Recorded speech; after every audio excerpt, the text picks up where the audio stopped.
Bonjour, je suis content de vous retrouver. Aujourd'hui, on va parler d'inflammation, des conséquences en fait sur la santé, ce qu'on peut faire aussi pour prévenir l'inflammation et aussi mieux comprendre l'inflammation. Je vous rappelle que les conseils que je vous donne aujourd'hui ne remplacent pas ceux d'un professionnel de la santé et je vous invite même à consulter votre médecin, consulter un professionnel de la réadaptation. Vous allez trouver plusieurs informations que je vous donne aujourd'hui dans mes livres, notamment mon livre 99 façons de prévenir les effets du vieillissement et aussi mon livre Lève-toi et marche. Vous allez les trouver ici au Québec, mais aussi de l'autre côté de l'Atlantique. Quel est l'effet de l'inflammation sur l'organisme, sur le niveau d'énergie?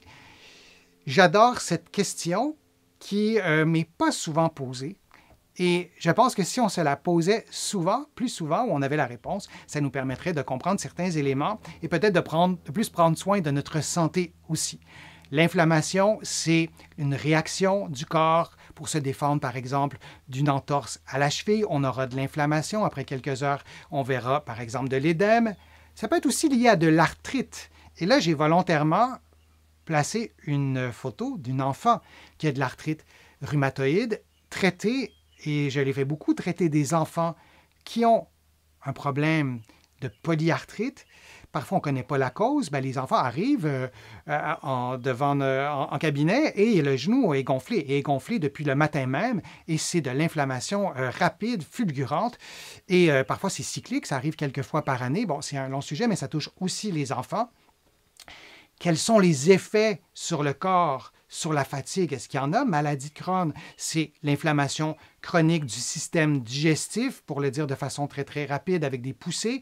Mais l'inflammation, c'est beaucoup de choses et c'est aussi la neuroinflammation. Vous allez trouver des informations sur ma chaîne. Alors, je souhaitais non seulement nuancer, mais bonifier aussi le fait de résumer, de prendre le mot inflammation, c'est un mot qui est vraiment complexe. Alors, on a l'inflammation aiguë, on a l'inflammation chronique et on a aussi la neuroinflammation qui fait partie de l'inflammation chronique. On peut voir aussi l'inflammation différemment. Je ne vous en ai pas parlé si souvent de ces nuances-là. L'inflammation locale, au genou, au coude, au doigt, et l'inflammation systémique, comme la méta-inflammation qui est liée au métabolisme. Donc, il y aura de l'inflammation sur l'ensemble du corps.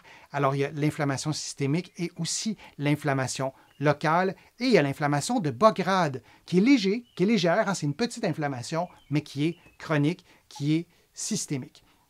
Donc, je continue avec la réponse. Je vais vous le mettre un petit peu en plus gros. Donc, en raison de ces multiples effets, et la référence de l'étude, elle est en bas. Vous allez trouver cette explication-là et beaucoup d'autres. C'est un article qui est très intéressant. Donc, les multiples effets de l'inflammation, l'inflammation peut être associée à des manifestations parfois surprenantes comme la fatigue, la réduction de l'appétit, les troubles du sommeil, une diminution de la libido. Et parfois, on ne fait pas les liens avec ça, mais quand on y pense, l'inflammation, c'est un mécanisme de défense. Donc, on veut se protéger. Si moi, je fais de la fièvre, j'ai un virus dans mon corps, bien, ça serait bien que je n'ai pas le même niveau d'énergie, que j'ai envie d'aller travailler, que j'ai envie de faire mes choses, d'aller faire du sport parce que je n'aurai aucun signe. Donc, l'inflammation nous envoie des signes et entre autres des signes de fatigue et les autres signes que vous voyez, on veut concentrer, le corps doit et veut concentrer ses énergies au combat contre l'inflammation. Par contre, lorsque l'inflammation devient chronique, et qu'on a de la fatigue associée à l'inflammation chronique, là, il y a vraiment des enjeux beaucoup plus complexes. On veut écouter la fatigue, on veut comprendre pourquoi. Et lorsqu'on a réduit, par exemple, nos activités physiques en raison d'une fatigue qui est occasionnelle, on peut avoir perdu aussi de l'endurance. Alors, parfois, ça installe une spirale négative qu'on doit briser. Et pour ça, les professionnels de la réadaptation, les professionnels de l'activité physique, qui ont des titres professionnels différents d'un pays à l'autre, donc je ne m'avancerai pas dans ces termes. Vous pourrez les mettre dans le fil de discussion si vous les connaissez. Ici au Québec, c'est des kinésiologues, c'est un autre titre professionnel en France. Donc, on doit se reconditionner dans un contexte d'inflammation chronique.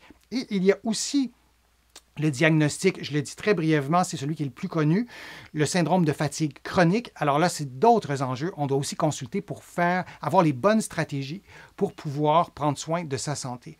Mais oui, l'inflammation, ça peut être lié à la fatigue, ça peut lier aussi à d'autres problèmes de santé, le niveau d'énergie. Je vous parlais de la libido, par exemple, et on doit en tenir compte, on doit en parler à ces professionnels de la santé et on doit faire le lien ou se poser la question si c'est lié à ça. Parfois, c'est lié à autre chose, le manque d'énergie. Ce n'est pas nécessairement uniquement lié à l'inflammation, mais ça peut être lié. Je vous remercie d'avoir été là, d'avoir assisté à ces contenus que je vous présente. Ça me fait toujours plaisir de le faire.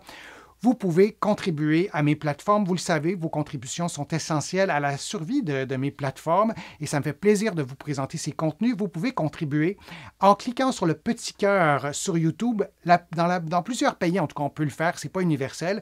Vous pouvez aussi faire une contribution en visitant mon site web, le www.denisfortier.ca.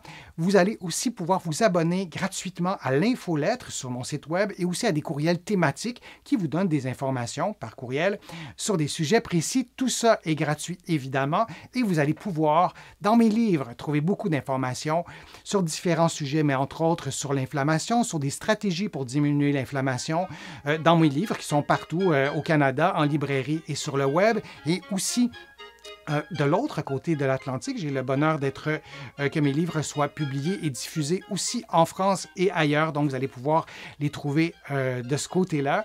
Et prenez soin de vous. J'espère que mes conseils vous ont aidé à prendre soin de votre santé, à vous motiver peut-être. Et je vous dis à une prochaine vidéo, à un prochain direct. À bientôt.